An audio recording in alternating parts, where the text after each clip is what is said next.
Welcome to Across the Whoniverse, a Doctor Who marathon podcast. I'm your friendly neighborhood Time Lord Chels. I'm your Muppet of a Time Lord Paige. And y'all, we've kidnapped 2 companions for this episode. It is my friends from Glitterjaw, Merrilee and Gavin. Merrilee, Gavin, I'll let y'all introduce yourselves because you do so many wonderful, delightful things, and I love you both so much. Merrilee, I guess I'm gonna have to let you go first because I'm still marveling on how it's so much bigger on the inside. Yeah, it's really like what a beautiful space you guys have here. Thank you so much Truly. for inviting us in. My name is Merrilee. I am one of the co-hosts of the Fear Coded podcast, where we take a queer reading of a single book, video game, TV show, any kind of media that can be horror. We will take a look at and try and have a queer reading of. And it's truly my favorite thing that I've ever done. It's such a good time. And everything's gay. Yeah. And everything is gay. I swear to God, if you try hard and believe in yourself, anything can become queer. I was just going to say your catchphrase is that, everything is gay. Yeah, no, I stand that. by this. I have found queer readings of things like you would not believe. And sometimes I'll find a queer reading and then reject it because I don't like the media and I don't want to do the work. I respect that. Everything is gay could also be the tagline for Doctor Who, to be fair. Yes. That is true. Merrilee, here is a jump scare for you. I made sure to bring fear to this podcast. Oh, no. Okay. No! As a funny joke for only the people who saw this, so just the 4 of us, Chels held up a bunch of Alamo elf pins. I famously hate that movie. I think that it's bad, and it gave me hives because I get very, very bad secondhand anxiety, embarrassment. So thank you for that. I appreciate it. What a gift. We will not be serving you any like pasta with syrup or sugar and sprinkles. I really appreciate you, genuinely. Of course. Gavin, here is your serving. Yeah, I am still on my 2000th year of not seeing it. So you're braver than the troops, Wow. Merrilee. Thank you.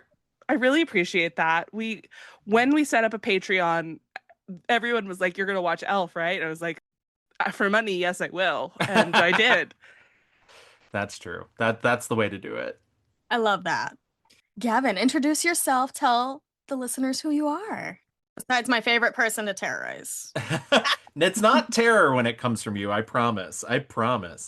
I'm Gavin Mevius. I co-host 2 different shows on the Glitterjaw Queer Podcast Collectives Network, and one of them is the Mixed Reviews, which is a very long-running film podcast I do with my good friend Louis Rendon. We take an entire month, we take a film subject such as an actor, director, or mini-genre, and we do an entire history, and we tell you what we like and what we don't like. And then this past year, I started a James Bond rewatch podcast with the co-host of this podcast, Chels. Yes. Thank you for coming along and doing that with me. That is called The Q Division, and we are watching all the James Bond movies, possibly some related media. In fact, I was just thinking we should do more related media just to give myself a break from all of the research. And I love doing it. And I love that Chels decided to come along with me, and we're having a really good time at talking about the feminist themes, talking about the queer themes, and really digging into why queer people gravitate towards James Bond when it has all these sort of negative aspects about it and yet is still so gay. I mean, we can thank Roger Moore for all of that, personally. Truly. What a man. Ooh. But no, listeners, I've been on all of these podcasts. I single white femaled my way onto the Mixed Reviews. It was wonderful. Gavin, you did dress as Louis and enter my apartment. That was very strange. It was my quick drag. And then I got to talk about all the gay stuff about whatever happens to Baby Jane on Fear Coded this summer. I'm like, what summer did I do this? It was this past one. Yes, it was this past one. We also had Gavin on for Diva Month. The 2, your episodes were, I think there was Tommy in between the 2 of you. But it was just such a delightful time, and we had so much fun. And what a delicious diva Tommy is. Jeez, that guy. Oh, what a babe. Love Tommy. So y'all, this is a Doctor Who podcast with the gayest people y'all know.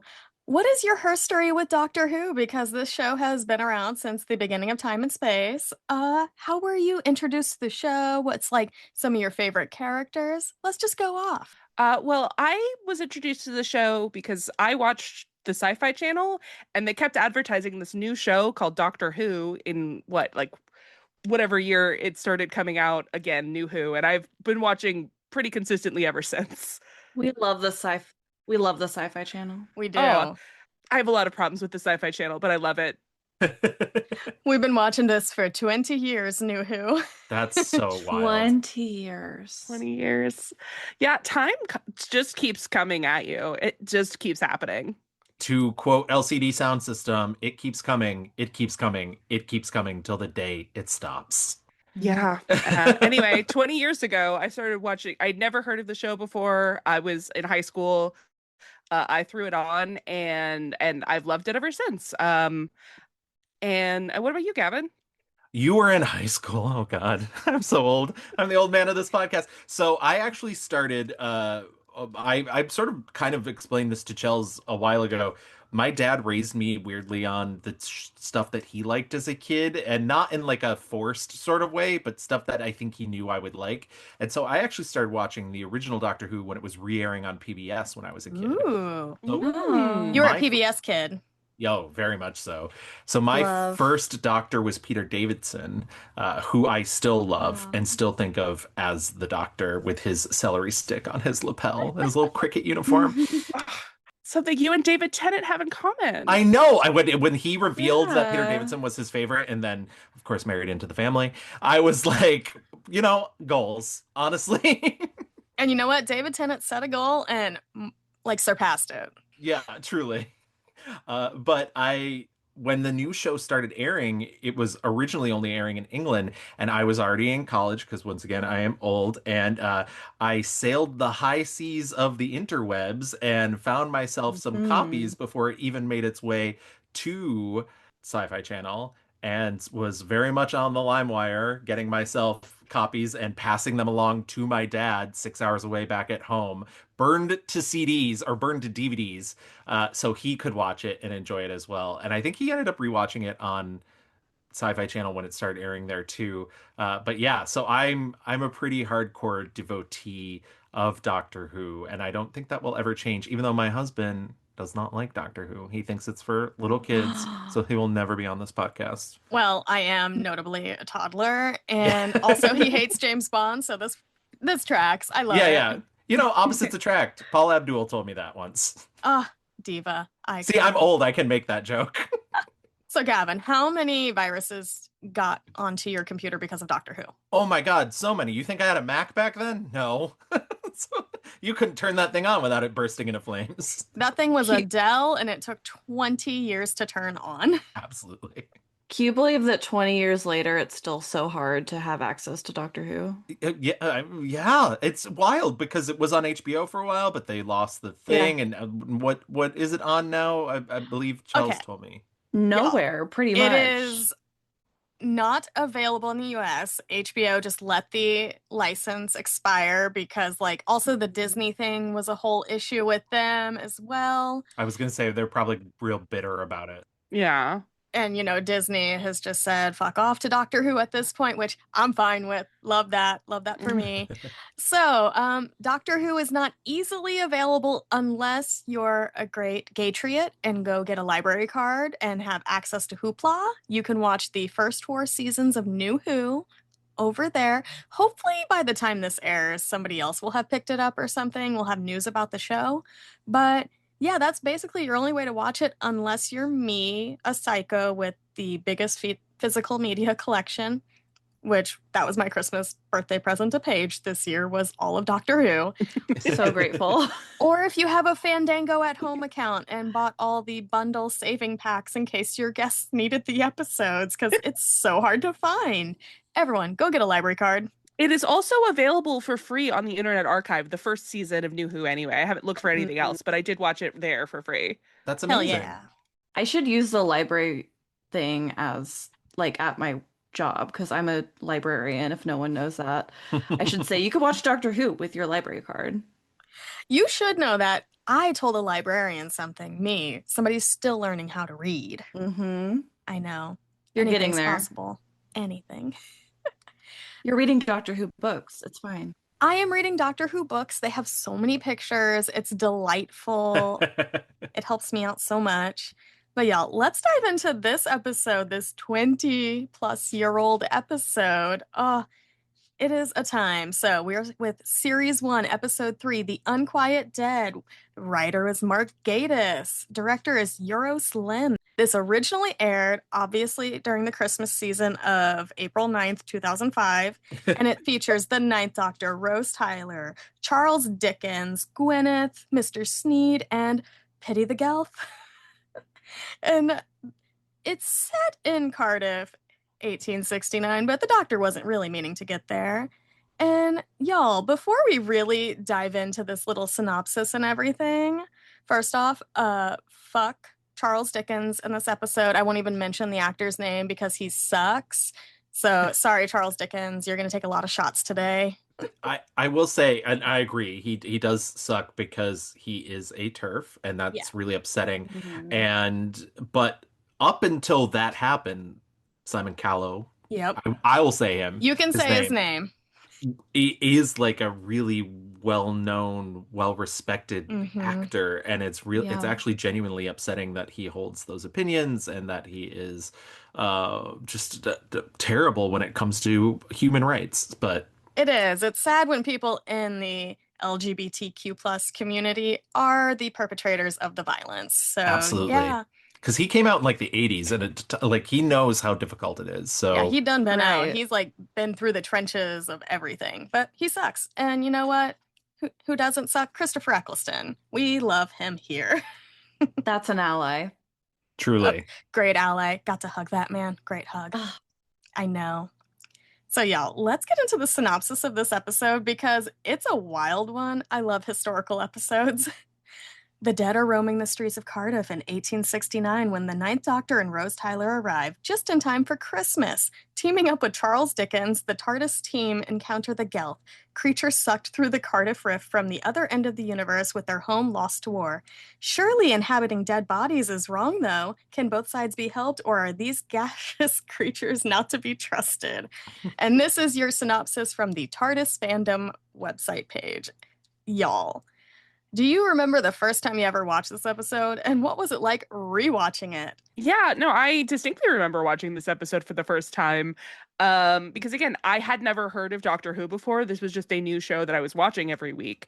And when I was younger, I had very limited like TV time. So I had to figure out what shows were worth watching. And at this moment, Doctor Who was the new show that I was excited about. So like I was judicious in making sure that I could watch this episode. And so I knew that it was a sci-fi show, the time travel, aliens and everything. So going to the past, I knew that time travel was a thing. I, for some reason, didn't expect that. So I was really surprised, but oh my gosh, Charles Dickens, what is this? And then the Gelth was such a anyway, I love this episode. It was one of I think that this was the episode where it made me realize that sometimes Doctor Who will just suddenly go balls to the walls horror for no reason, and I love that. I agree with Merrilee. I remember watching this the first time and being sort of impressed with the idea. Like I said, I'd been used to Doctor Who traveling to the past before. Though on the original series, even though he did sometimes meet famous people, he doesn't end up meeting famous people as often as he does in the current era. And so I thought, oh, what a really interesting thing for your third episode to visit a famous person and involve him. And I think they did a really good job at incorporating him. I mean, obviously, Mark Gatiss is in love with both Dickens and horror. In fact, around the time I was in college, Gatiss released a three-part miniseries called A History of Horror, which, if you can find, I really love. It's a beautiful, like, three-part documentary that I love revisiting every now and then. Dated now, but was very cool at the time. And yeah, I just really love both the incorporation of Christmas and ghosts because I'm a Halloween girly, and so I just like the spookiness all year round. And I know Brits love connecting those two together. Love that. Very Nightmare Before Christmas. Paige, do you remember the first time you watched this episode? And was it love at first sight with Eve Myles? Oh, it absolutely was. She's just so charming. It's so funny that she's in this and her name is Gwen as well. But we'll get to that later. Oh We yeah. will. We will. I notoriously love all of the historical Doctor Who episodes, and I think they're such like good introduction episodes for people to be like, hey, watch the one where they meet Charles Dickens, or watch the one where they meet Vincent van Gogh, or like all of those. Yeah. And I think it's such a bold, wild choice that to prove that he could go back in time, the Doctor was like, Rose, I'm gonna have you meet Charles Dickens. I know it was kind of an accident, but like, you know. I know. It is like one of those moments. I love when the Doctor tries to impress people, the TARDIS messes up, and then they still have a Mhm. great time anyways. I love anytime there's a historical setting and the companion is forced to change into like period proper clothing, and the Doctor's just like, I blend in, it's fine. And it's just Yeah, leather jacket, Doc Martens. I love the quick lip service to that when she's like, "Aren't you gonna change?" She's like, "I changed my jumper." Like, that's fine. Merrilee calls him a liar. No, I do. I was I said he was a liar about something else, but I do think that that's very funny. That is true, though. The Doctor does lie. yeah, he does. Hmm. You know, sometimes it's for the greater good. Other times it's just for fun because lying is the best time a girl can have. We love to lie. So you know what? Let's just get into the plot because I love this episode. It is one of my favorite like cold opens because it just gets me good every single time. Y'all, we open in Victorian era Cardiff at the Sneed and Company funeral parlor. Mr. Redpath is grieving over his grandmother, Mrs. Peace, when Mr. Sneed, the undertaker, gives his condolences. And like Redpath, he needs a moment to himself, closes his eyes. And this is the part I really love. Like a blue spirit just washes over his grandmother's corpse. And next thing we know, like her eyes snap open and she just grabs her grandson by the throat and strangles him to death. First off, y'all, that's like I am locked in, ready to go, pedal to the metal. And next thing we know, Mr. Sneed, he just be rushing in, calling for his servant Gwyneth, and he's like, we've got another one. And I just love that he's like, oh, fuck, not this again. And the whole time, he's just trying to close the lid on the coffin. You think he'd be stronger if this is not the first time it's happened. And this reanimated corpse just knocks him on his ass, and she just takes herself out for a little field trip. She's wailing into the streets. And I did put a screenshot of this diva in here because I love her. She's terrifying. These are the special effects I like when you're on a budget. Yeah. I think it's important to acknowledge that like the show I think the show has aged equivalent to how the original show aged for me as a kid. And I know a lot of Mm. people can't handle that, and I think they're wrong because I think there's something very charming about the way it looked. Like I was rewatching it now and I was a little surprised that I remember it looking like a little more sophisticated, but that also could be because the current Doctor Who had that Disney money and that I really mean, it looked spoiled like a us. Marvel TV show. It did look like a It Marvel did. TV show. But Derogatory. but I really love the look of this episode, and I think the scariness of this woman's blue face screaming as she walks down the street with like those ultraviolet reactive contacts, really Yeah. beautiful looking. Yeah, and she's like properly screaming too. Like it was very surprising. I like this is one of the things that I remember about watching this episode. Just her screaming directly at the camera. What am I supposed to do about that? It was great. I loved it. Proper monster of the week stuff. Hmm. So yes, this diva, she's yelling. We get this great face shot to the camera, and it just smash cuts to credits, which I am a sucker for watching these credits all the way through, bring back opening credit sequences. But when we come back, we're in the TARDIS with the Doctor and Rose, and they got a little bit of turbulence going on. They're trying to go back to Naples in 1860. And the Doctor is just shouting at Rose to hit all these different buttons and levers and everything. And you're like, oh boy, things are not going to go as planned for them. But then, y'all, Mr. Sneed, he wakes back up in his little funeral parlor after his ghostly attack, and he's still be shouting for Gwyneth, who's just been he's been feeding the horse Samson, and she's like, oh boy, not again. And sorry, I'm laughing because this guy, Mr. Sneed, I love him so much. Mr. Sneed's a hot mess. He's just shouting, the stiffs are getting lively again, and they have to go find Mrs. Peace. They got to go get the horse ready. And I just love that he's shouting, she was 86. She can't have got far. To which I say he does not have a Grandma Shirley in his life. My grandma, she gets very far. It is like tracking a lost pet. And Gwyneth is just shaming him as if it's his fault and asks if Mr. Redpath has been dealt with. And he's like, no, but Mrs. Peace's corpse did it. Y'all, what did you think of this old lady just strangling her son and this guy just being like, damn it, we got to go find this reanimated corpse. Come on, get the horse. What was your first reaction to that? I just want a whole Mr. Sneed like prequel story because he's just like so over it immediately, and I need to know all of his backstory. Yeah, I feel like the again is doing a lot of heavy lifting here in like a really efficient way in the narrative. Just be like, this is a continual problem that has been getting worse. Which I thought was really smart writing. Also, R.I.P. to Mr. Redpath. Shouldn't have had to go out like that, homie.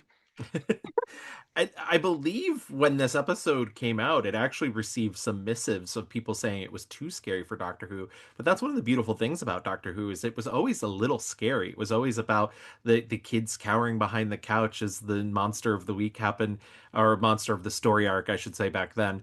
But I love the fact that it literally begins with a death, which is rare for a show that's meant for families. Yeah, I really love it because it does remind me of like that nice old time back in the day, like when it was the X-Files Monster of the Week. The Smallville is Amy Adams eating a deer this week. Like, what troubles are these people going through now? How are we going to solve this in like 42 minutes? That's like, take me back to these times. But no, we're going to cut back outside, and the TARDIS is landing. Not well, but the Doctor and Rose are still having a good time laughing on the floor, and the Doctor is fully confident that they've landed in Naples on December 24th, 1860, and not Cardiff, 1869. But then we get like one of my favorite things, which is Rose just reminding the Doctor that it's Christmas, and she really makes him stop and think about how this day happens just once and is gone for everybody except for him. And that's just like my favorite thing of companions still humanizing the Doctor, bringing out that little bit of wonder in the world. It's just, it's so nice. It's not an easy role either because obviously the companion is meant to be the eyes of the audience. They're the thing that like brings us in because the Doctor, I once went to a screening with Stephen Moffat in attendance for the start of season 6, series 6 for those of you outside the US. And he said his thing that he says he visions is Doctor Who, or the Doctor is a god who wants to be a human. He was talking about it in comparison to his Sherlock, who is a human who wants to be a god. And you know, that's one of the things I like about the Doctor is that keeps him sort of unknowable and that he's not meant to be human. And I just as a corollary to what I was saying earlier about kind of the look of the show, I think what also really helps sell it is the acting is so good. I really do love the acting. I think Billie Piper is amazing. Anybody who doesn't think so, I do not know what's wrong with you. I think they're she's not our friends, don't worry. No, exactly. No, not our people. And I know we haven't gotten to her yet, but Eve Myles is so good, and as you mentioned, the Doctor himself, Christopher Eccleston is amazing. Like it still kills me that he probably will never ever return to the show. And I know we get audio adventures with him, but he's so good as the Doctor. Yeah, Gavin, remind me to send you his latest Rose and Doctor audio adventures. Oh, please They're do. so good. Y'all just remind me after, or I will forget. I saw, this is a real tangent. Feel free to cut this out if you want. I saw Billie Piper in a production of Irma, which is a very upsetting play in the Armory in Manhattan. And oh my, she killed it. It's like a really upsetting play about a woman who ends up like not being able to have a child and ends up like killing her. But she was so good. And I was like, wow, like I knew she was good because I love Doctor Who, but like, oh, tore my heart out. I wonder if that's the one on the National Theater at home. Perfect. I Yeah, have that streaming I'll app. have to watch that. Yeah, they brought it here as well. I highly recommend it. It's a great production too. It took place entirely in a glass box in the middle of a room. So Oh the my seating was gosh. in the round, so the entire Ooh. audience could just also as an actor, like you just can't escape the audience. You're there once you're on stage, you're there the entire time. Also, she had to be melting because that had to be so hot. Oh yeah, Yeah. for Yeah. sure. With the lights, can you Yeah. imagine? Ugh. Well, there's a whole part where it rains too, so there was like raining in the glass box, and I was just like, "Oh my God." This sounds It's amazing. very cool. Beautiful. Beautiful. But yes, Billie Piper brings so much to this show, like in the simplest way, and I love her so much. But then I do love that the doctor just like Rose is ready to go for adventure, and the doctor being, I mean, what a menace, is like, yo, Barbarella, you're gonna cause a riot. Go to the wardrobe. Here's the directions. And then I do love that whenever he comes back, like she comes back, he's like, I changed my jumper. No. Doctor, you don't blend in like you think you do. No, he Exactly. doesn't. And this is where that little joke about him being a liar earlier was, because Rose comes out Mhm. and she says, "How do I look?" And he says, "You look beautiful." And she's like, "Yeah." And then he like looks down and he says, "Considering," and considering what, and like the human thing. And that's where I called him a liar. Is like considering. Mhm. You Mm. can't walk Yeah. that back, mister. I You saw cannot that. walk it back. And then I love that she's like, no, I'm opening the TARDIS this time. You did it before. It is my turn. And she opens the TARDIS and just is thrilled to step out into the snow. And obviously, they realize they're not in Naples anymore. But they find a newspaper, realize that they got the flight a little wrong. And she's like, I don't care. I don't care. I'm having a great time. My favorite part about this little bit is that the doctor keeps being like, sorry it was this year, or sorry it was this, and she keeps saying I don't care, and then the doctor says it's not Naples, it's Cardiff, and she doesn't say I don't care. There's a very Right. poignant pause there for just a And second. she's like, I'm not sure. Yeah, and that made me laugh really hard. I know. And this is like one of the first times in the show that we see, like in the new series, the TARDIS being like, you know what? I'm just going to take you here instead. This is where you need to be right now, not so much where you want to be. And then the best part is Billie Piper, when she opens the door, they were supposed to have snow come in, but because they blew their entire budget filming the End of the World episode right before this, they're like, no, no snow for you, none of that. You're lucky you get whatever's on the ground right now. I just love that. I love that it's that sort of cheap. And I don't think it looks that cheap on the screen, Oh but no, it the actually looks idea good. that they couldn't even have snow blow into the TARDIS, like they were pinching pennies that hard, or pinching pounds, I suppose. They pinch them pounds, yo. But as they go off and wander around Cardiff, we cut back to Mr. Sneed and Gwyneth on the horse looking for Mrs. Peace.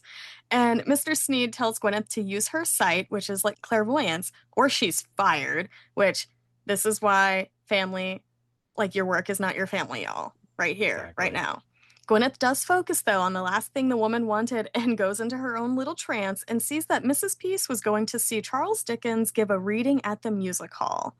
And then smash cut, we get to Charles Dickens, he's so brooding and kind of bitchy at this point. He's feeling alone and he's like, I've been clumsy with my family matters. I feel too old. And then, of course, because we have to be slightly on the nose, he's like, a ghost condemned to repeat himself for all eternity and says even his imagination has grown stale. Imagine just like basically saying the Christmas Carol is you. Yeah. But I've been there. We've all had burnout before, Especially this time of year. Yeah, right? that's so real. That's so real. A little too real. But yes, then Mr. Sneed and Gwyneth, they just roll up on this music hall for a Dickens reading of A Christmas Carol. And just as Dickens is like describing Marley's face appearing to Scrooge, Dickens spots Mrs. Peace glowing blue in the audience, and he's just fully stopped in his tracks, which I do think is a great moment in the show. I don't care how on the nose it is. And then just all these vapors are pouring out of her mouth, which is terrifying.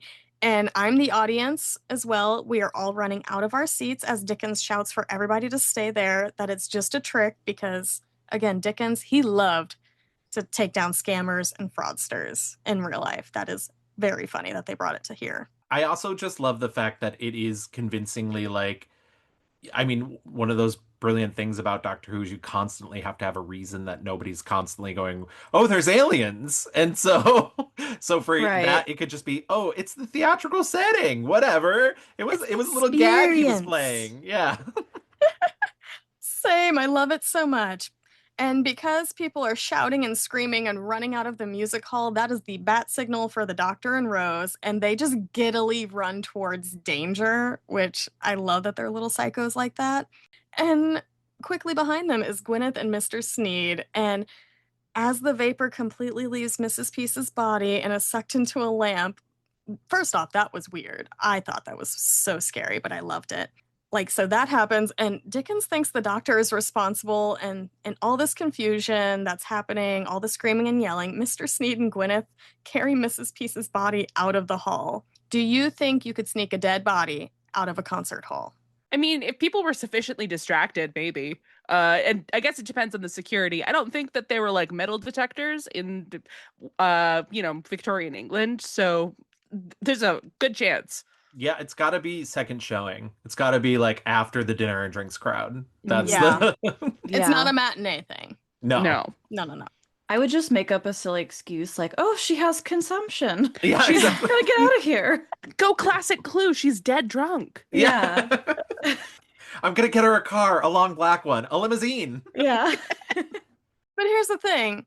Rose, she clocks it. She follows both of them, and Mr. Sneed, as Rose is trying to interrogate, just sneaks up behind her, chloroforms, and just takes her body out with them.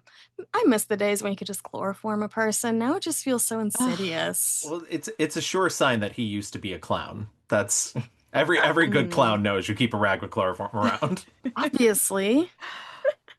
But then the Doctor steals Charles Dickens' coach, telling him to get in as they pursue Mr. Sneed and Rose, and the Doctor fully fangirls over Dickens, and Charles loves the praise and allows the Doctor to stay after the Doctor explains what a fanatic is, gushes about every single little work, and I do think that Dickens is a nosy bitch and wants to go to a second location.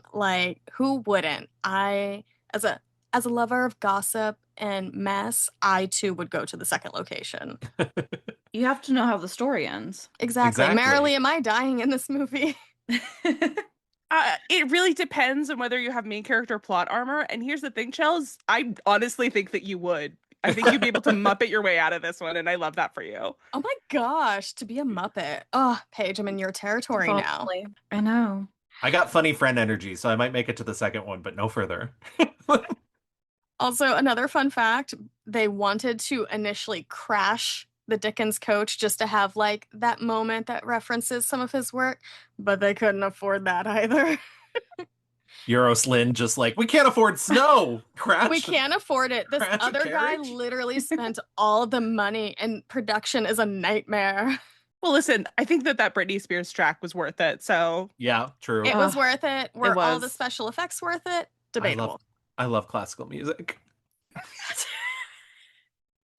Sorry. You know I'm easy to make giggle. But y'all, they're following, they're pursuing, and we cut back to Gwyneth and Mr. Sneed at the funeral parlor as they hear a knock on the door, and he tells her to get rid of whoever is there, but Dickens and the Doctor clock the lamp behind her, acting real funny. There's some gas things happening there, and I don't think any sort of Pepto is going to help. We cut to Rose waking up in the back room, and behind her, the blue vapor jumps into Mr. Redpath's body. That's still hanging out there. Personally, I would have put that in the morgue. And I love that she just asks, are you all right? And this little animated corpse just creepily climbs out of his casket and stalks after her. And then Mrs. Peace's body also reanimates and climbs up again. This is where I'm running. Sorry, Rose. We are running away. But the Doctor barges into the house and is inspecting the gas lamps inside, and he thinks there's something living in the pipes when he hears Rose screaming. They run to the back room and ask the corpses who they are. They respond that they are dying because the Cardiff route is failing and their forms are trapped in that form and are failing. Then they scream for help before the blue vapors pop out of their bodies and collapse again. They're so dramatic. These are some dramatic ghosts. Truly. Well, I mean, I stopped watching the episode after this, so I'm very much on their side. Yeah, they're in the right? Yeah, They you gotta did- pity them. yeah, Pretty the exactly. Gelth. Pity the elf. They've never done anything wrong. But who has done something wrong is Mr. Sneed, and Rose just is tearing into him for drugging her and like kidnapping. As she should be. She Yeah. should. Like, she lets him Deserved. have it. It's amazing.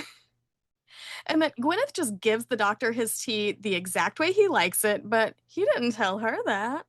And Mr. Sneed tries to explain that the house is haunted and that it didn't bother him until a few months ago when all the dead bodies just started walking around on their own, some of them almost into their own funerals. I would walk into my own funeral. Very You Tom would. Sawyer of you. I would. You know I would. You got to see who's there. Exactly. Exactly. I'm like, what are you guys saying? I'm nosy. Yeah. But Dickens, who is the mythbuster of his time, he's like, you're mad. That's just an illusion. But the doctor tells him if he's going to just deny all this, then don't waste his time and shut up. Which I do love when the doctor just tells a loud man to shut up. It's very fun. The doctor asks him about the gas, and Mr. Sneed says, well, that's new.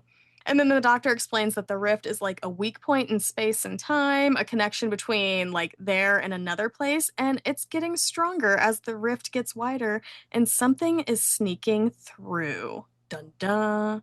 Dun dun dun. I'm sure that'll never get mentioned again. Yeah. I'm Nope. sure it doesn't come up a bunch during this first season. No, not at all. That's not important.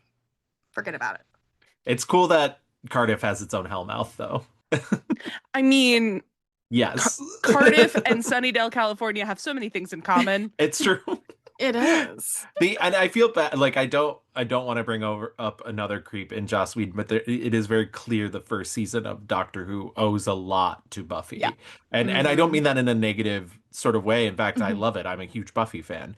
But it's one of those things where it's like, oh yeah, the rift, the overarching plot of it all is Bad Wolf, the hints to things to Yeah, come. no, Buffy really showed, like, between that and the X-Files, that you can do kind of sci-fi fantasy of the week and do it well.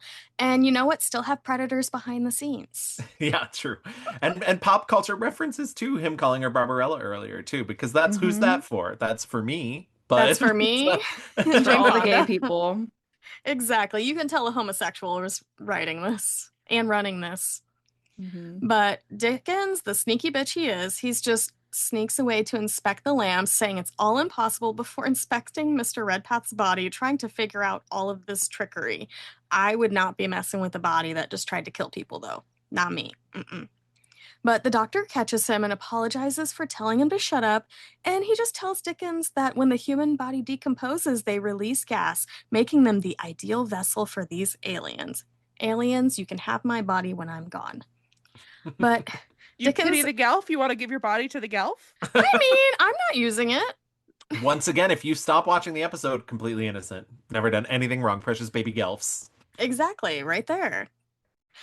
But Dickens, still in his pity party and brooding and everything, he's just like, I'm feeling so wrong about the world and everything I know to be true is not real. And the doctor's like, you're not wrong, you're just learning, and maybe more people should just be open to learning as adults. Like, that could be useful in life, who knew?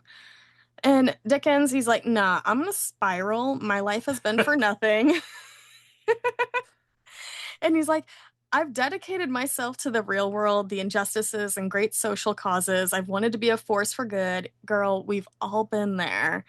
And I do like this part of his little pity party because it's like, oh man, everything I knew is wrong. Oh no, what have I done? Who hasn't been there? Who hasn't? It's very relatable. And I think that the carriage scene that we had earlier between the doctor and Charles Dickens is really important to this scene because we had that like immediate connection, like they were flirting with each other about like how great Charles's work was. And then now in this moment, there's another honest conversation between the two of them. And I don't know how receptive Charles Dickens' great genius of history would have been to hearing this from the doctor had he not already established himself as like someone who was on Charles Dickens's team earlier. Does that make sense? Oh yeah, like it's been established that the doctor really like respects Dickens and his work and everything, and like all of this, but then it's like Dickens being like, oh no, this person that I respect is telling me this new information, and he really has to reckon with that. And it is like a beautiful building of those scenes, as you say. But as that's happening, we cut back to like Rose and Gwyneth, with Rose telling her that Mr. Sneed works her to death, and Rose just starts helping her, which is another thing I really love about Rose. She's just never above helping other people no matter what.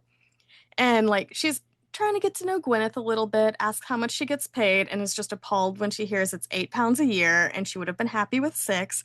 But then they're like, we're gonna gossip. We didn't like school. I love skipping classes. And then I do love Gwyneth when she scandalized Rose, telling her, oh, I just wanted to look at boys, and gets her to open up about her crush. And she's like, Gwyneth, ask your crush out. But then we learn a little bit more about Gwyneth. That like she lost her parents when she was 12 to the flu, and Mr. Sneed took her in after that. And she really believes that there's some sort of afterlife paradise, and says that Rose's dad could be waiting for her too. Another creepy moment, which I thought was very fun. But then Rose is like, I didn't tell anybody that my dad's dead. And was like, I don't know how I knew that. Maybe the doctor. Maybe Rose has been thinking about her dad more lately. Who knows? Who knows? For some reason. For some reason. Yeah. And then Rose wants to know, how do you know all of this? And Gwyneth just shaking her off, saying, Mr. Sneed tells me I think too much. But then Gwyneth is like, I'm going to take a little trance. I'm going to have a little Emma Thompson moment and disassociate and say, you've come a long way from London, but not the London she's seen before in drawings. And then there's like metal boxes and metal birds in the sky with people in them. And she just doesn't like all the noise. And that Rose has seen darkness, the big bad wolf, before snapping out of it and apologizes. And this is like another big instance of bad wolf really being said throughout the series. Mm-hmm. Everyone, remember that. It might be important later. Maybe. Oh, maybe. I don't know. Yeah, this is a surprise tool that might help us later. Who knows? Who knows?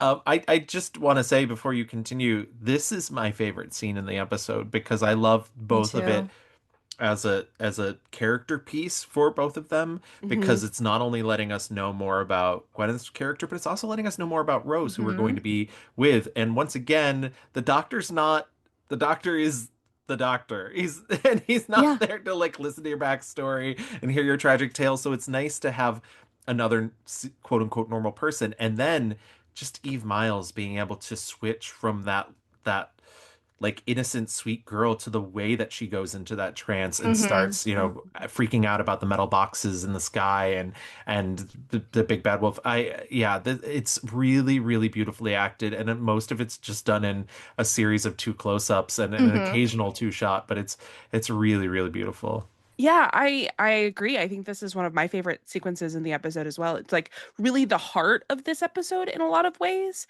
And just like the emotional connection that Rose and Gwen form here is really important to the climax.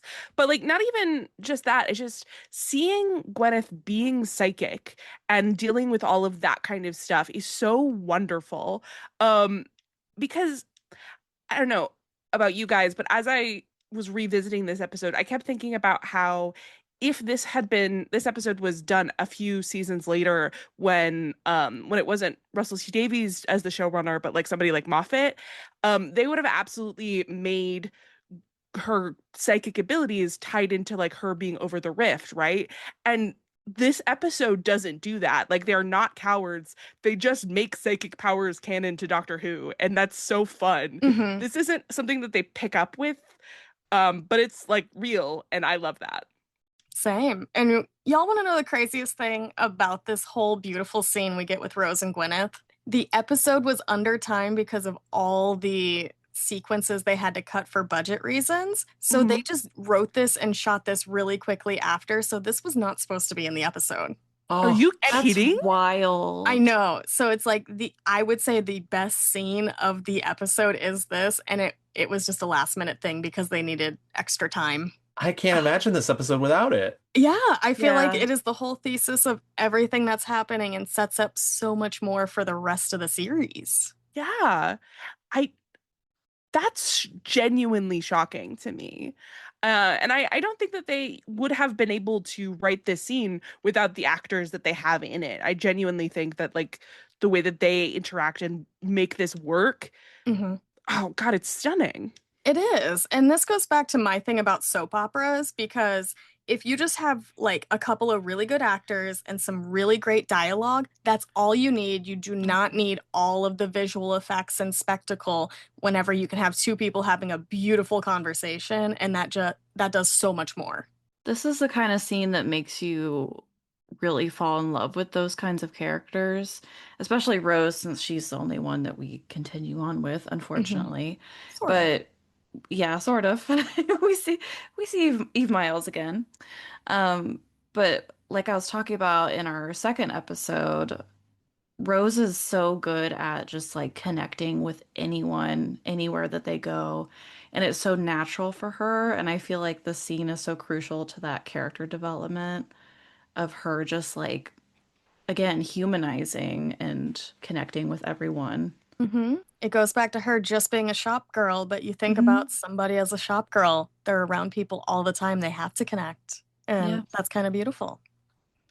So all of this beautiful stuff happens. And then Gwyneth does explain that like her mother told her she had the sight whenever she was very young and that she can't ever control it. But then the doctor surprises them and states that her sight is getting stronger. And when Gwyneth agrees, the doctor's like, it's growing up on the rift, and that Gwyneth is part of the rift because like she grew up there. It's like strengthening whatever was already in her before. And this is where I feel like Gavin is Charles Dickens and I am the doctor, because the doctor's like, let's have a seance. And Charles Dickens is like, what is this bullshit? Yeah. I don't know. I think I'd kind of also be like, you know what? Let's have a seance. Whatever. We're going to read your astrology after this, Gavin. Oh, please. He's a Capricorn and a non-believer, Paige. Yeah, that's true. That's true. That is pretty Capricorn of you, actually. Yeah, that makes sense. Gwyneth has gathered everybody around the table for this little seance and is like, join hands. And of course, our Gavin, Charles Dickens, calls it ridiculous. And the doctor tells Mr. Humbug to have an open mind. And even though Dickens says it's nonsense, he agrees. And God damn it. The doctor is like, don't antagonize her. I love a happy medium. And the Rose is just like, you fucking did not. Yeah.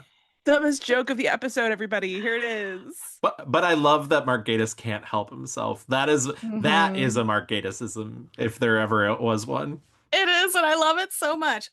But then Gwen just like starts calling for the spirits, and the blue vapors appear above them. The doctor says they can't get through the rift and that Gwyneth is controlling it and needs to allow them through.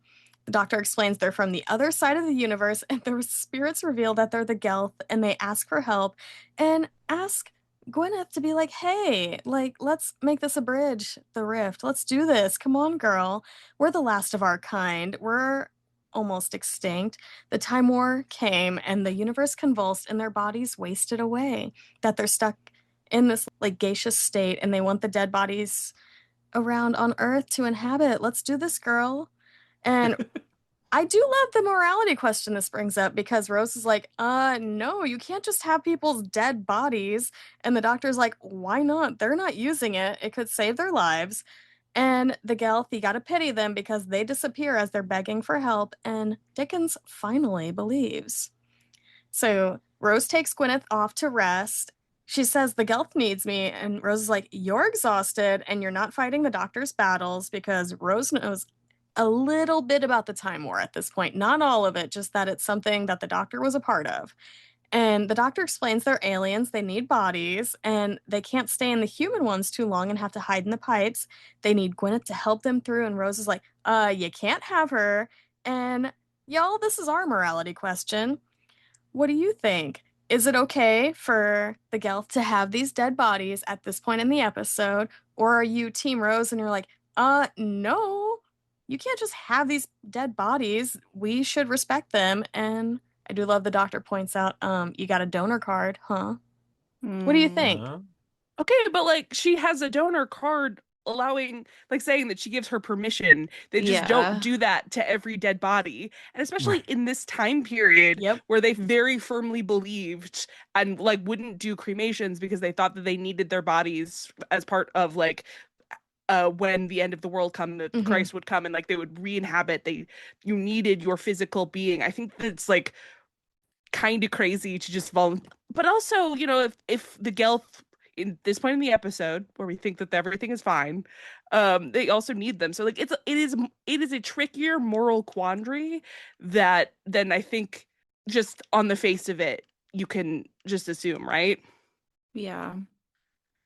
I also think the Doctor has some, especially this particular Doctor, has some.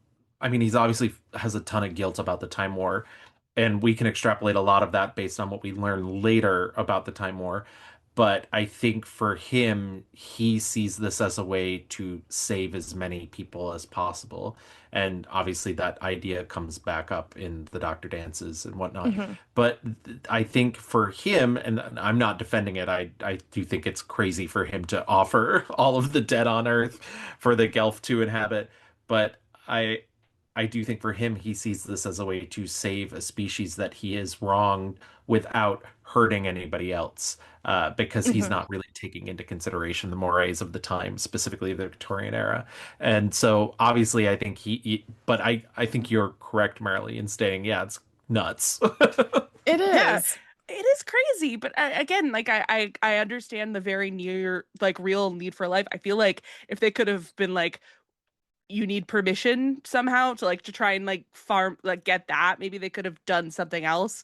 But I do like how in the next scene where the Doctor is like talking to the Gelth about it, like where this is only temporary, we'll figure something else out for permanent like situation. I think that was really smart way for like the showrunners to handle the absolute quandary they've created here. And as y'all were speaking, I just kept thinking about, I think the Doctor thinks bodies are more disposable because at this point, with the information we have, the Doctor is already on his 9th body that he knows of. And it's just like, it's just a body. So I think that it's just because he's a different species, he's not taking into account like that humans are different and have their own consent to deal with. I do also feel like he's one of the only Doctors to ever be like, hey, time is in flux all the time. Things can change. It's not that big of a deal. The rest of the Doctors are always like, fixed point in time, can't do things. And he's just like, nope, whatever, change history, who cares? Yeah, well, they hadn't created that concept yet. Exactly. So. Exactly. One thing that I don't think they talk about the fact that like as these bodies are decomposing, they're releasing gases, and that's what makes them such excellent hosts for the Gelth. One thing that they don't talk about is the fact that that is a limited time. Yes. Right. Yeah. So like, how long does like a Gelth being in there slow decomposition? And I think that's why the Gelth have to like jump out of the bodies because they run out of gas, literally and figuratively. Yeah, so it's just the whole thing is absolutely bonkers. They did not write this episode 20 years ago with the concept of a bunch of queer podcasters talking about it, but they really should have thought ahead. They really should have. Yeah. But I do love that Rose, being the advocate she is, she's like, you're not just going to use Gwyneth. And Gwyneth pipes up, she's like, shouldn't I have a say in this? And Rose like, you don't understand. And Gwyneth tells her, I know you think I'm stupid, but things are different where Rose is from. But Gwyneth knows her mind, and she does want to help these creatures, angel beings, because she's been living with them most of her life. She's always heard them in her head. And so I do understand where she's coming from, that it might give her some form of peace. And then she asked the Doctor what they need to do and that the angels have been singing to her since she was a child. It does remind me of something we talked about on a Q Division episode with dignity and death and how people should be allowed to have a say in their own fate. So I do like that in the end, like Gwyneth, yes, she was probably tricked at a certain point, but also she did give consent with the information she knew and whatever experience she lived with these voices in her head. And we know that she inherently wants to help people, both with like being a maid and with having the visions that she has, and she warns people about things to come. And in this situation, she wants to help these beings that have been around her. Mm-hmm. I mean, they're her constant companion.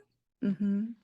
So yes, the doctor says they need to find where the rift is and asks Mr. Sneed where the weakest point of the house is, aka where they've seen the most ghosts. And so they got to pop down to the morgue, which is again, if this was fear coded, I'm not going down there. I'm going back to the music hall because all the ghosts are gone. Bye.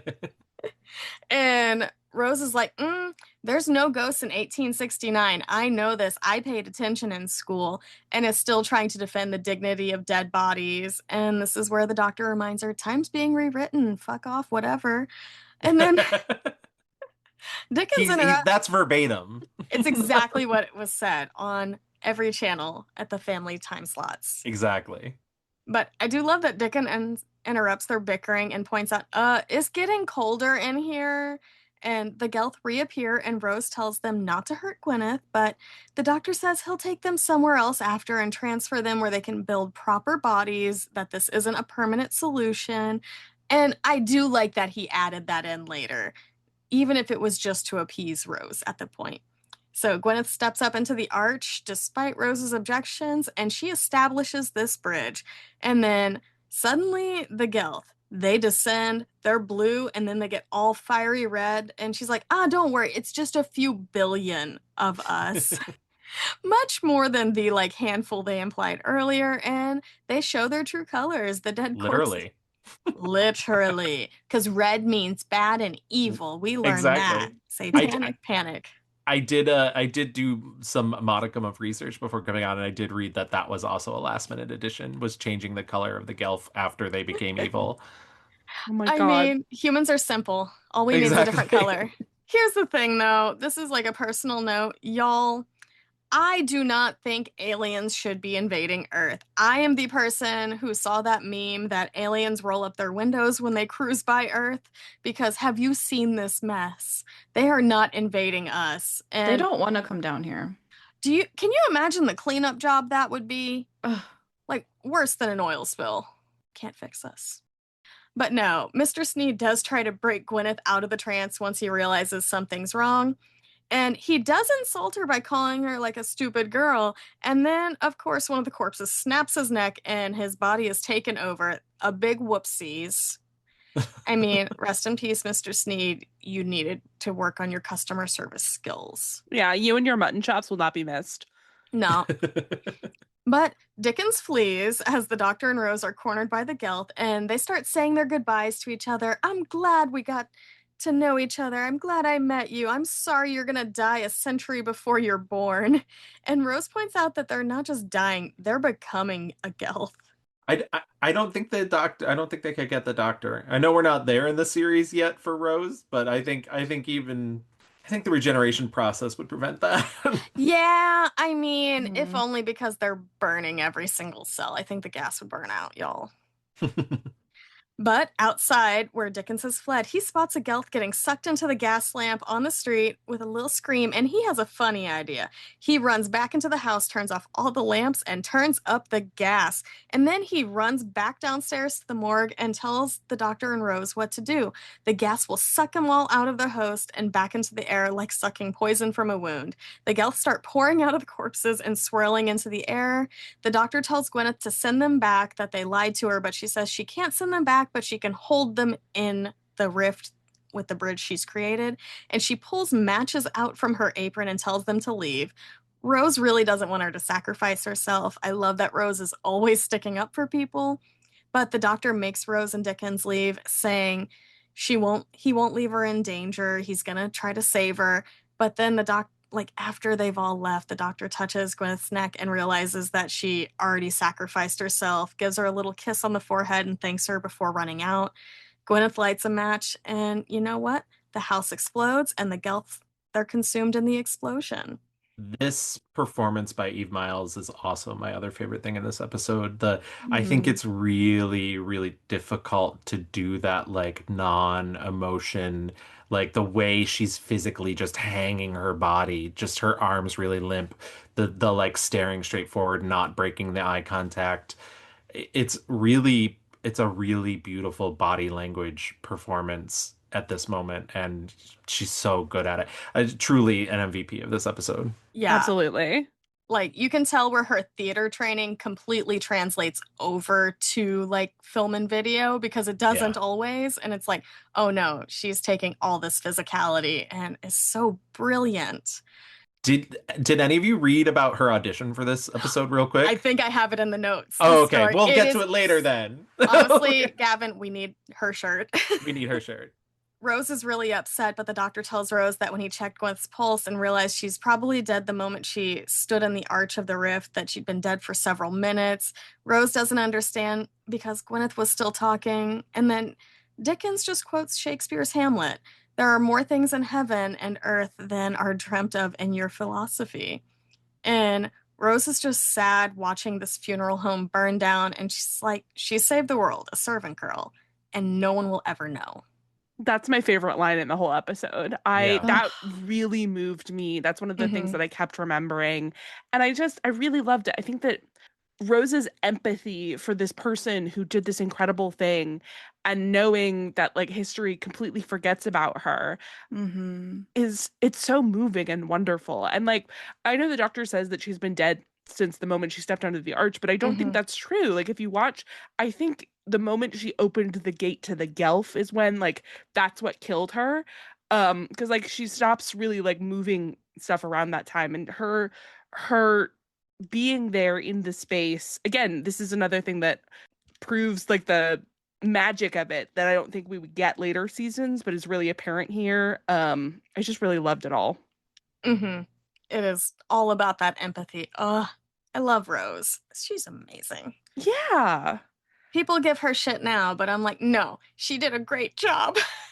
But then we got to wrap this story up. Dickens follows the doctor and Rose back to the doctor's shed, aka the TARDIS, and Rose asks Dickens what's he gonna do now. And Dickens, you know what? He's got that Christmas spirit. He's going back to London ASAP.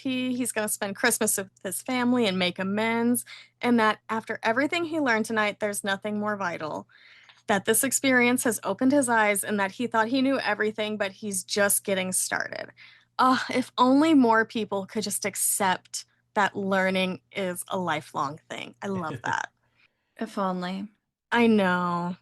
And then he just starts going on that he's gonna like finish writing one of his books. It still lacks an ending, and that maybe the killer isn't gonna be the boy's uncle. It's gonna be something not of Earth. And he's going to spread the word and tell the truth. And they say goodbye, and Dickens questions how it's a goodbye when it's just a blue shed. Rose gives him a little kiss on the cheek, and Dickens says of all the doctor's riddles, he only wants to know who he is. And the doctor tries to blow him off, saying he's just a friend passing through. But then Dickens is like, you have knowledge of the future, and asks if his books will last. And that's always my favorite part of these like historical episodes is just all Yeah. these artists being like, wait, did I make an impact? Did anything good Yeah. come of this? Did And I matter? Is even Mhm. simpler. exactly. And the doctor's like, yeah, they last forever. And so this is the sad part, y'all. Him and Rose get into the box, and she asks if they just change the future by letting him write about blue ghosts. And the doctor sadly reveals that Dickens dies this like pretty soon in 1870, and he'll never get to tell his story. But that even though he was dead in he was just dead in Rose's time, he's more alive now than he's ever been.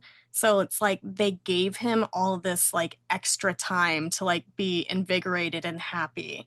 Mhm. And they're going to give him one last surprise because the TARDIS disappears right in front of him and he just laughs and he walks away wishing strangers on the street Merry Christmas and God bless us everyone.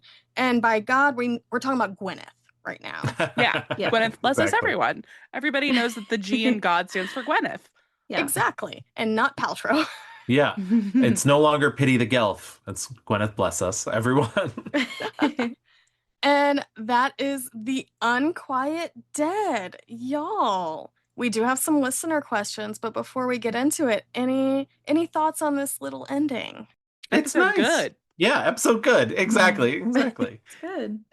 It feels like the way it ended felt like a precursor to I mentioned earlier the Vincent Van Gogh Mm-hmm. episode. Mm-hmm. That's the one I always think of as far as like a historical figure, like wondering if they're gonna matter.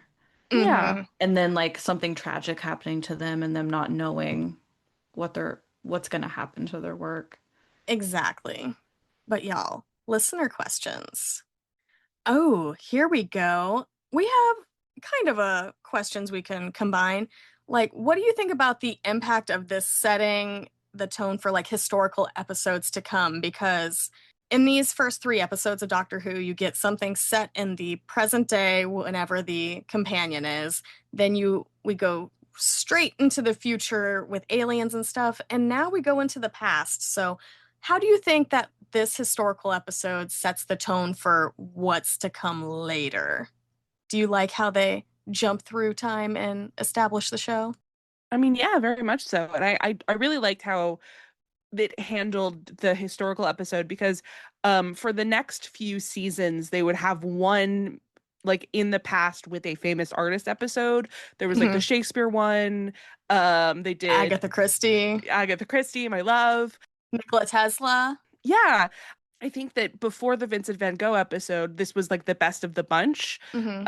And I really think that like that warmth that exists here, as well as like the fun of meeting historical person and like having it kind of reference their work, but not too on the nose, I think is very fun. I also think it sort of establishes something that in like a minor way that they end up doing with historical figures, maybe until the Vincent Van Gogh episode, which is they set you up for the like, oh, you think you know this person, but actually, like, Hmm. oh, Shakespeare's like young and sexy, or like, like Agatha Christie's a bit more of a mess than you think she is, and here specifically, you have Dickens, who's quite a bit more depressed than you imagine him being. Scroogey, even. Yeah, absolutely. And I think once you get to Van Gogh, it's like, oh no, he is exactly how I thought he would be. But I know, Yeah. it's so sad. it is so So, sad. Novel, thank you for asking that question. Y'all, let's talk a question from the local goblin. This is the first example of Wales actually being at the forefront in the series setting wise, particularly Cardiff and the start of the Cardiff Rift. So, maybe something, I love how they ask questions. Maybe something about how they managed to make the place they filmed like a big location without it feeling too contrived. Basically, how do you think they use the setting, like the physical place? Well, I love the fact about them doing this, but it ended up shooting them in the foot because they set it in Cardiff to save money and then realized that Cardiff doesn't have that many historical buildings, so they actually had to shoot it elsewhere. Yeah. But Yep, I do enjoy the nod to the fact that that is where they're shooting and that at the time. exactly. They ended up shooting most of these exteriors in Swansea and Monmouth, however you say that. I don't know. Because, We're again, dumb Americans. we don't know words. I'm still learning how to read. Sorry, everyone. So yeah, I do love that they shoot in Cardiff to save money, but then they're like, uh-oh. But no, Cardiff, like, the interiors are great. And then Fruiters, she asked, what do you think about how they later explained that Eve Myles' character in this was related to Gwen and Torchwood and a subsequent trend of lampshading when a guest actor crops up as the main cast in the future? Or do you prefer it like the classic way when they just ignored that shit? I go back and forth. I don't mind either way. I don't think like, and for me it doesn't even work. Like when the uh the doctor that is the 12th Doctor, Oh yes, uh Peter Capaldi. Peter Capaldi realizes that he looks like the guy from Hmm. the Vesuvius episode, or But not. not the evil guy from the Torchwood Right, series. exactly, Yeah. exactly. And so like that I think when it happens and it works, this one just felt a little fun when they make Gwen and Torchwood kind of related to Gwyneth. Yeah, I mean, like it kind of breaks the fiction a little bit because it like seemed to imply that Gwen was on her own and she dies Yes. in this episode. So like I don't know how that she has a family to like remember her and like have this legacy, but like I love it and I think that the actor is so good in Yeah. here and in Torchwood. So like I think it's a little fun. I think that the decider is how hard they're trying to tie it in with their own narrative. It could be like a fun little thing, and that's nice. But if they try and make it a big plot point, it's not gonna work as well. I don't know. Yeah. And then here's our very fun fact that does not explain any of this. Russell T Davies was so enamored with Eve Myles that he wrote the role of Gwen Cooper for her. And he initially denied that her two characters were related, but then later in Journey's End alluded to them being related when the doctor asked if Gwen was a family name. I don't know how I feel. I think I'm a person, I don't give two shits because I watch soap operas and I have seen so many people play Nick Newman's son on The Young and the Restless. There have been several Michael Corinthoses.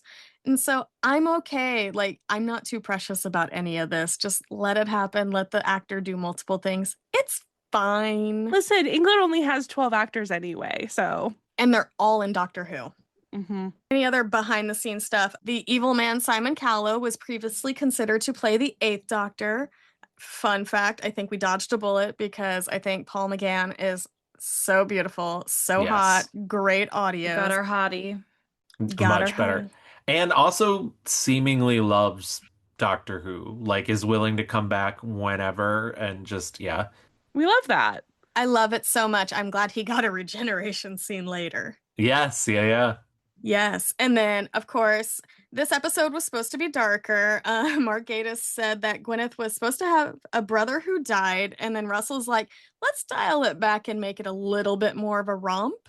And then, of course, Gatiss wanted to have more fun and say that the doctor was mistaken for a woman and by Mr. Sneed, to which the doctor would reply, no, not yet, hinting that Time Lords can change sex, which is bold if true. We've never seen a Time Lord change their sex at all. Yeah, I don't know. I still don't believe it's possible.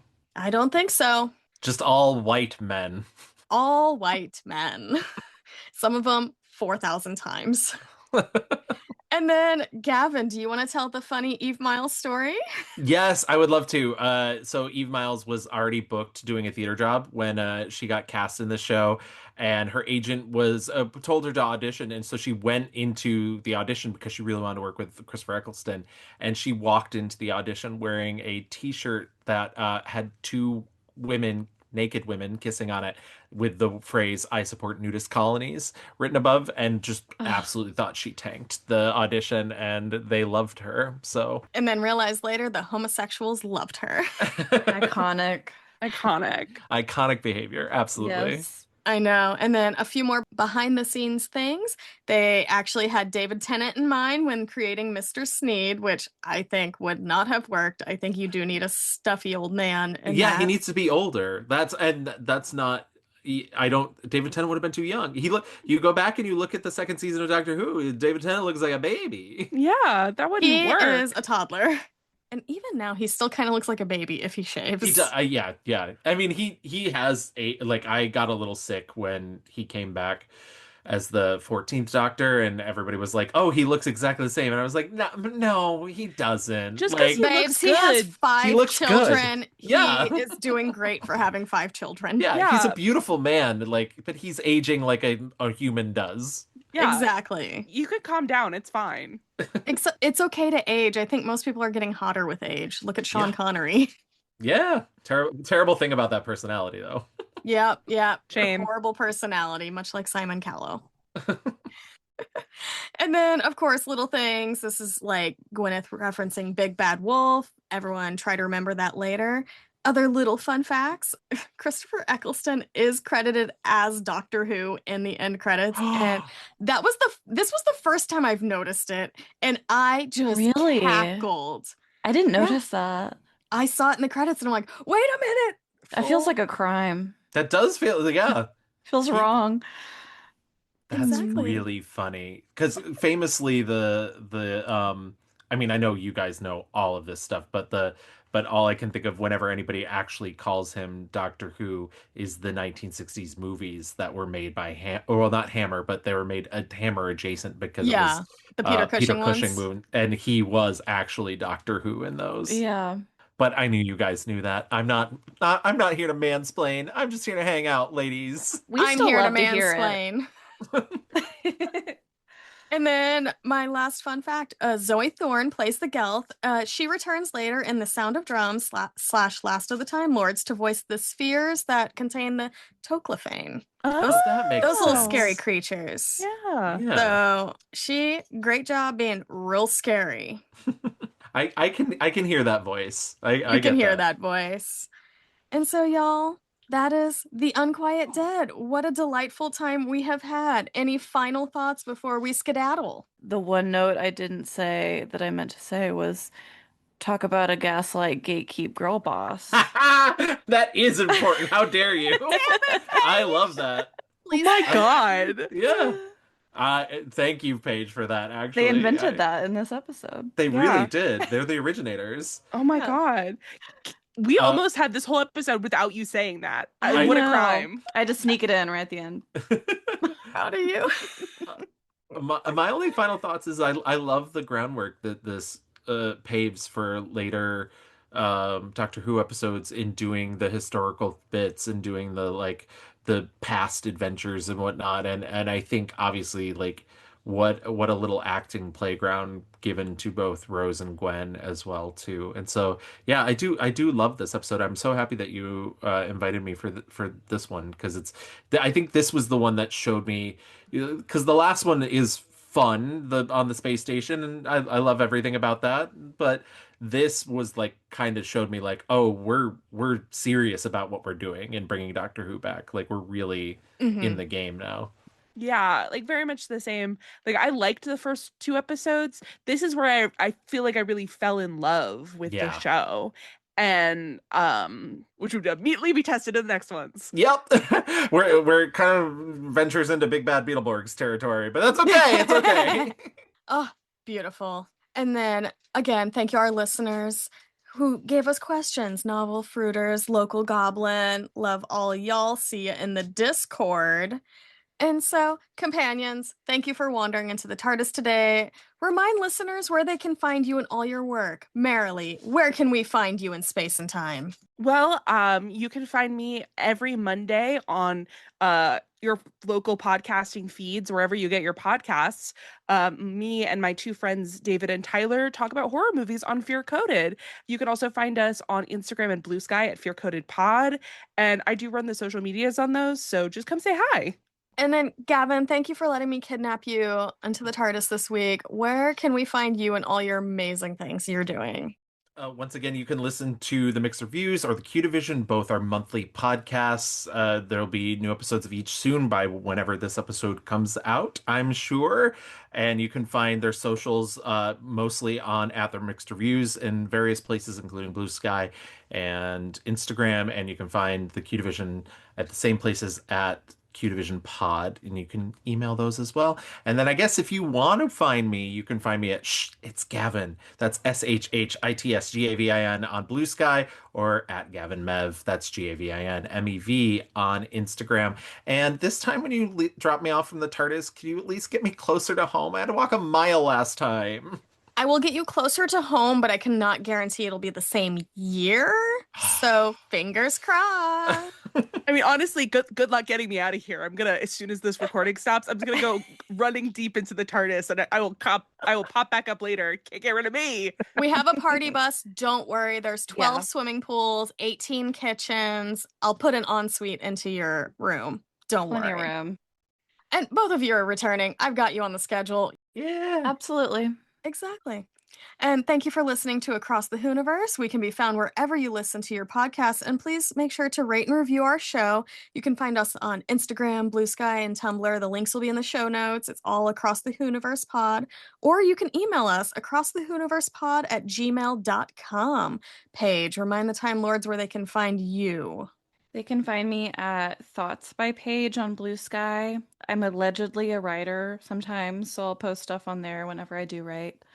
I am Hey Smethers on Tumblr, and I am Paige Noel Kaiser on Instagram.